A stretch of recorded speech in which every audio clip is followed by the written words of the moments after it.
This is Pod Populi. Podcast for the people. I'm pretty sure the psychedelic ship has sailed on the United States government. Love me some General Patton. Lead, follow, or get out of the way. At the No Fallen Heroes Foundation, we are leading. We are not waiting. 17, 22, 44, pick a number, man. One veteran checking out on their own every day is too many.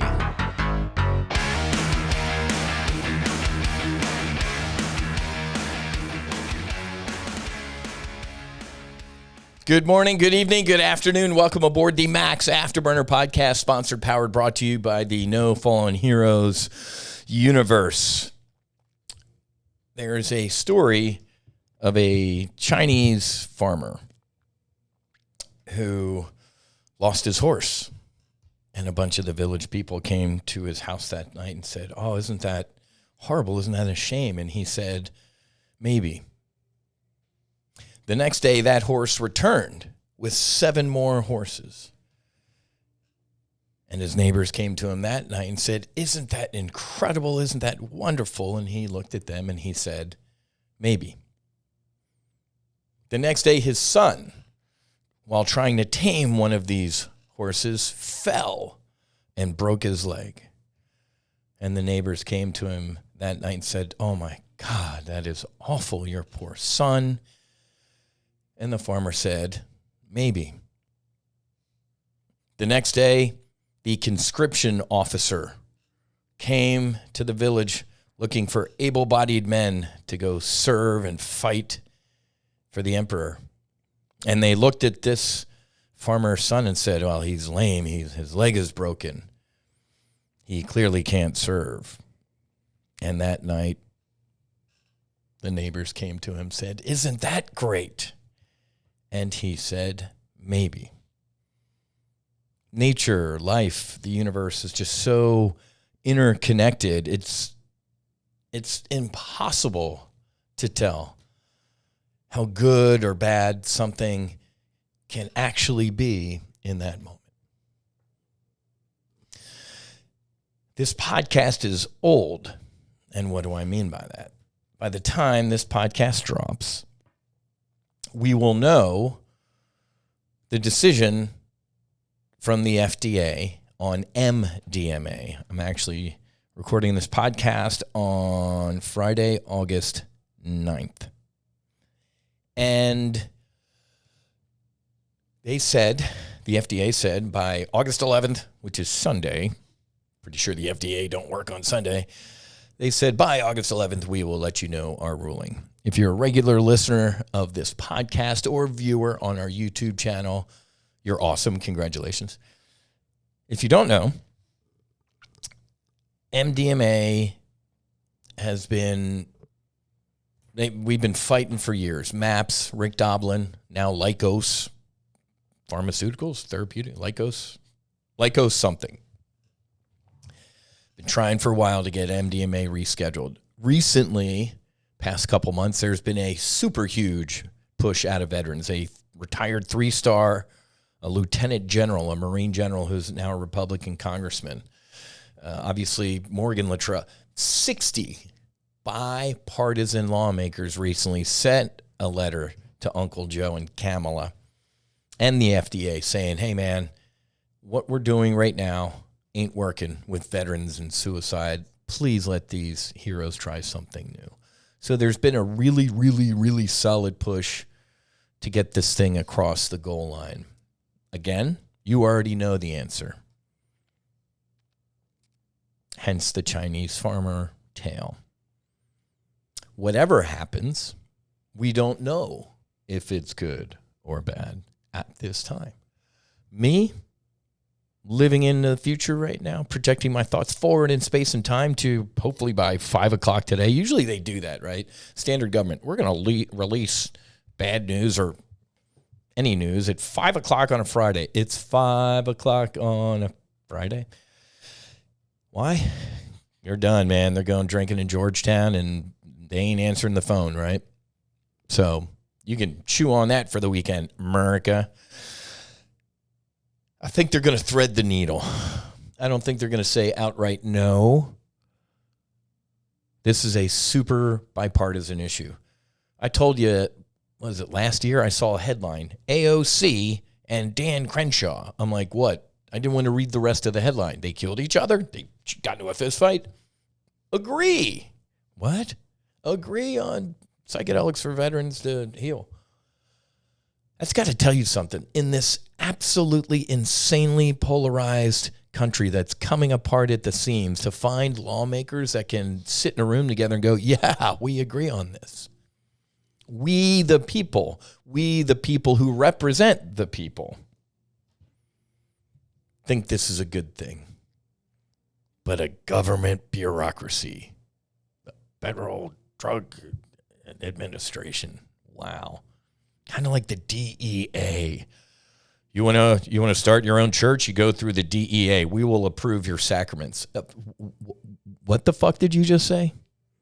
Benjamin, get the musket. Excuse me? Founding fathers would be like, put them in a time machine and bring them today. They'd be, you need a what license to fish? Anyway, so I think an outright no, it would be pretty brutal. And it ain't going to be an outright yes. I think it'll be something in the middle. A little bit more time, really control. I don't know what it's going to look like, but let's get back to the Chinese farmer. Maybe. Don't know if it's going to be good or bad, but we can't tell any of this right now. I, along the way, have been to D.C. I've supported other veterans organizations who are full throttle with MDMA. I'm in it to win it with you. However, I never thought, and you know, again, Rick Doblin been doing this. When did they approve? MDMA got like breakthrough therapy status in, man, I had Rachel Newer on the podcast. She wrote the book on MDMA called I Feel Love. Go watch that podcast, buy the book. Was it 2018? I don't know what your definition of breakthrough therapy is, FDA, but here we are 6 years later. So Rick's been at it a long time, and when you show up to a mature engagement, right, whenever there's a big dog fight going on, we call it a fur ball, you really don't go just flying right into the middle of the fur ball if it's a mature engagement. You kind of bird dog a little bit and hang out, and okay, now I see an opportunity to enroll in and take a shot. So bird dog in the MDMA fight for a little bit. Why? The stigma. I've tried MDMA, not on the couch or, you know, under care of a doctor. So it has that stigma. If you read the book, I Feel Love by Rachel Newer, it jumped the couch, man. It jumped from the lab or the couch, however you want to say it. It was being used for years. Psychotherapy and talk therapy and marriage counseling. If it's a Friday and I'm a marriage counselor, I'd be like, here, take two of you two, take two of these and call me Monday morning. Or actually cancel the call Monday morning. You're not going to have to. It's going to blow your serotonin out. You're going to connect. You're going to see each other again for who you truly are, and it's going to be a good reset. Pay me. That jumped to the club scene, and it got ugly. Joe Biden, senator. I love how a guy who's been in Washington for 50 years, kind of as he's old and frail and falling out the door, starts yelling about term limits. We need term limits for the Supreme Court. Okay, dude. Anyway, he passed, what was it, the RAVE Act? R-A-V-E, whatever it is. So they went hardcore against MDMA, man. It was the last one that Uncle Sam clipped. 1985, unelected bureaucrat in the Reagan administration. War on drugs, just say no. This is your brain on drugs. Frothing at the mouth, Nancy Reagan, Ronald Reagan. Anti-drug. It got caught in the net. Wait, you can do this and have fun? It's in our Puritan America, it's illegal. That guy regretted that to the day he died, by the way, that unelected bureaucrat. His widow is on record saying, yeah, he definitely regretted that. Awesome. So, I hope, first of all, I hope that you're listening to this and going, hey, Whiz, it's fill in the blank, and it's something good. Even if it is something good or if it's something bad, maybe. What I want to do, and I would like our other veteran squadron mates, sister squadrons to do, is to shift our fire. We've been dropping bombs into the same MDMA hole. It's a little much. I sat next to Rick Doblin in Congresswoman Kay Granger's hearing room, talking to the chief of staff and all the heavies. And I led with the ibogaine, my ibogaine experience, and they were hanging on every word. And then Rick rolled in with the MDMA thing, and they were listening to it too. And one of the staffers was like, well, why aren't you leading with the ibogaine? He's like, well, MDMA was the last one clipped by you guys, most freshest studies. Ibogaine's awesome, but, we figured we'd do MDMA first, then maybe psilocybin, then ibogaine down the road. I'm like, all right. I just kind of sat there and smiled and shrugged and gave everybody a thumbs up. I'm like, there's a couple number one things, but for purposes of this awesome podcast, the number one thing that most of the detractors use is what? It's a club drug, and it can escape from, the couch, and here we go again. Ain't no escaping from the couch on an ibogaine experience or iboga. I didn't move for 12 to 14 hours. One of the biggest decisions I made in my life was rolling on my side at one point. It took about an hour to do. You're not taking ibogaine and going anywhere. You're down for about a day and a half, man. Your discovery day. Laugh, cry, sleep, eat a little bit, journal. It ain't clubbing, man. Again, fully support MDMA for therapeutic use. How dare the government tell me what I can and can't put in my body? The same government who get the jab or you're fired, Navy SEALs. The most healthiest fucking guys on the planet. You need the jab. What? 2,500? I'm like, yeah, see ya. Most healthiest guys in the world. And the ones that took the jab have the highest arrhythmia rates or heart problems in the Navy SEALs. And we're not allowed to talk about any of that. The settled science. So we need to shift fire. When I was an F-18 Hornet instructor pilot on a bombing hop with a student, I draw a big bullseye on my kneeboard card in the back seat with a clock code, 12 o'clock, 6 o'clock, 3 o'clock, 9 o'clock, right?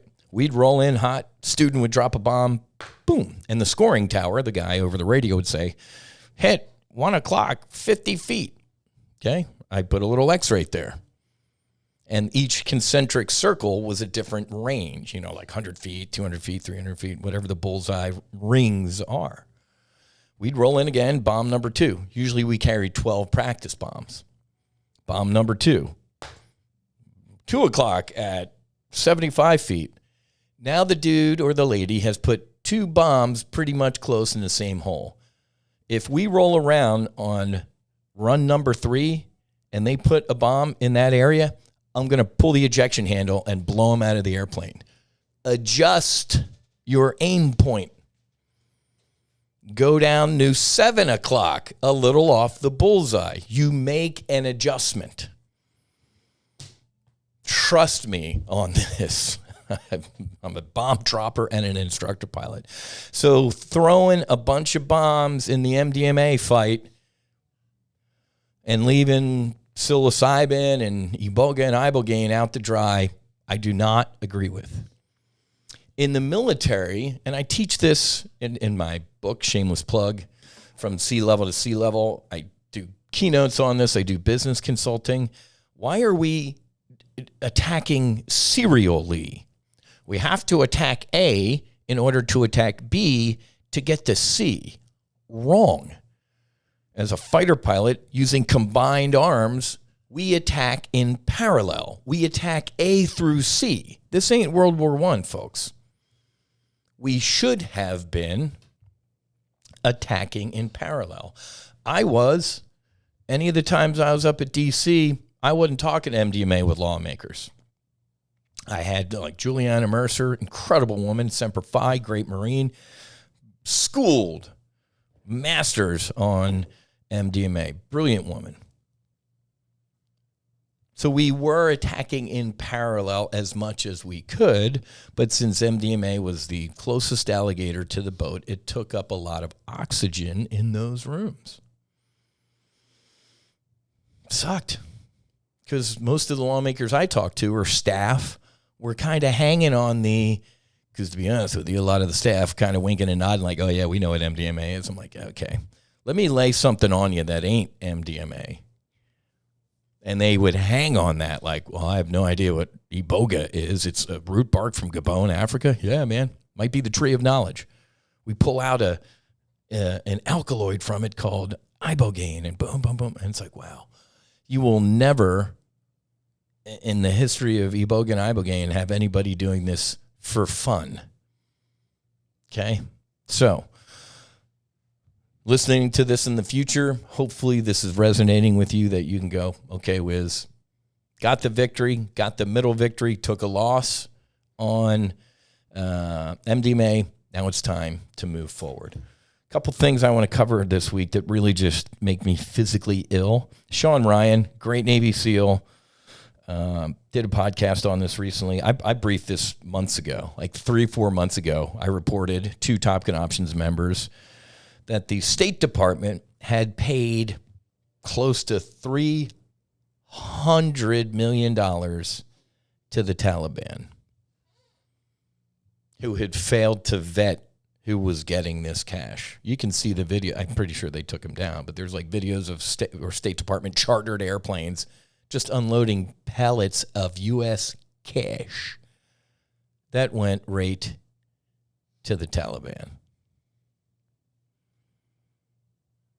So I posted that this week, followed up by an article.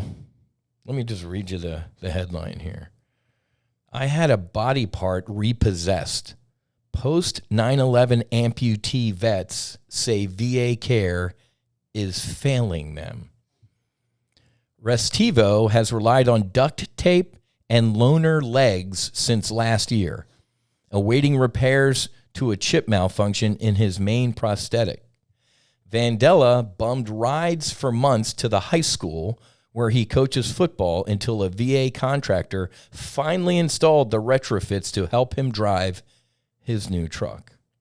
Brown was shocked when a vendor repossessed an ankle joint that improved his mobility because he said the VA hadn't paid the bill. I want you to sit with that. VAs using duct tape on their prosthetics, they're being repossessed because guys bumming rides, disabled veteran, waiting for his truck to be fitted with the proper equipment. Millions, hundreds of millions to the fucking Taliban who wounded these Americans. It makes me physically ill. I can't even believe we're having this. I can't even believe this is a thing. And of course, the State Department came out and said, oh, well, no, that's not happening. Or maybe, no, it's not. You believe anything the fucking government says? We left, $85-90 billion in Afghanistan of weapons and equipment, many of which ended up in where? Hamas's hands and were used in October 7th. You don't see that covered in the media, do you? I know for a fact it happened. This administration has given tens of billions of dollars to the Iranian mullahs, a terrorist state, and that jackhole Admiral Kirby, national security spokesman or White House spokesman with a straight face, and the Democrats too, can sit there and look at you and go, but it's only that money going into it's only being used for humanitarian purposes. Are you fucking high? They think so little of you. The masses are just fucking stupid in this country, and they've actually said that about you before, by the way. It's a separate pot of money, the Iranians will just use that for heads and beds and, stuff. Now you know how that guy made Admiral, Rear Admiral. You know how he made Admiral under the Obama administration.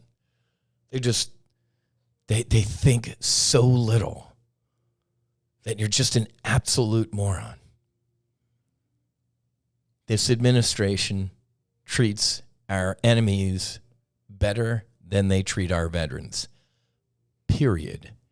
That is not hyperbole. That is fact. as president of the, do you know how many people I'd have to kill? As president of the United States, within 24 hours, I would sign an executive order that says every member of the government, every cabinet secretary, every senator, every congressman, every one of their staff members, effective as soon as this ink dries from my signature, you get your health care from the VA.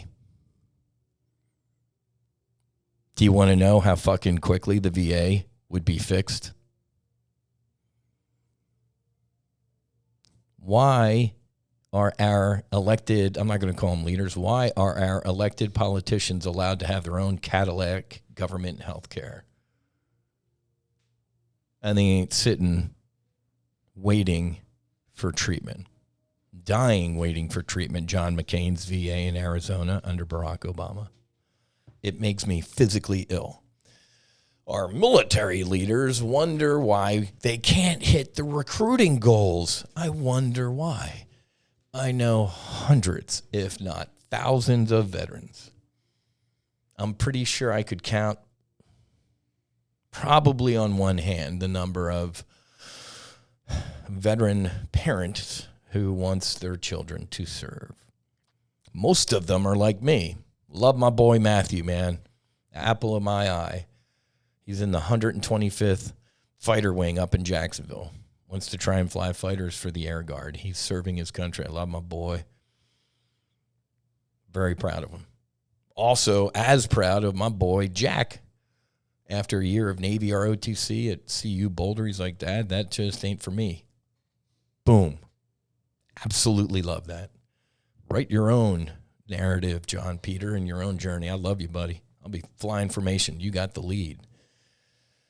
But there isn't a veteran or I really don't know. Seriously, maybe on one hand, out of the hundreds, thousands of veterans I've met, no, ain't nobody. They go out of their way to tell their kids, do not do this. Unbelievable. So, always have to end on a high note. I'm pretty sure the psychedelic ship has sailed on the United States government.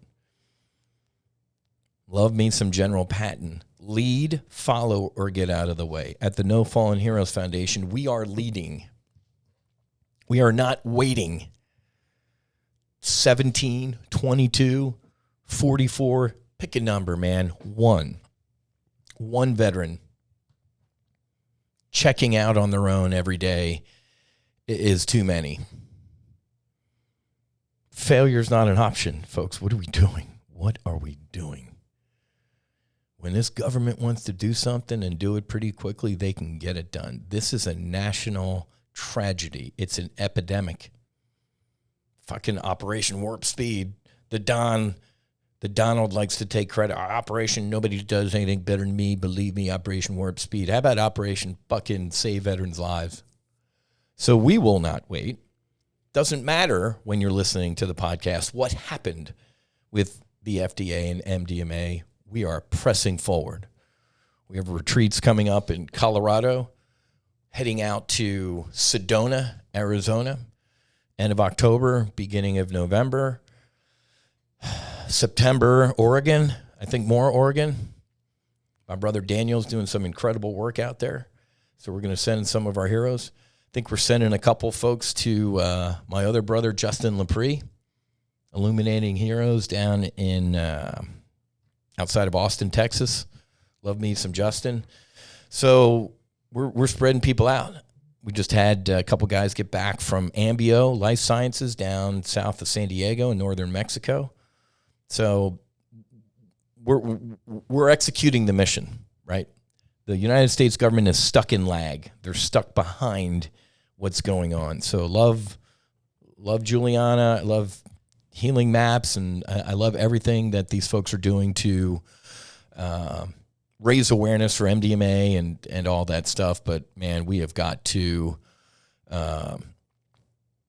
we gotta shift our bombs and stuff like that. Okay, so hopefully we have some good news, bad news, otherwise, and we're not going to fully know what that looks like. We won't until this thing is all over with. And it's never fully over with.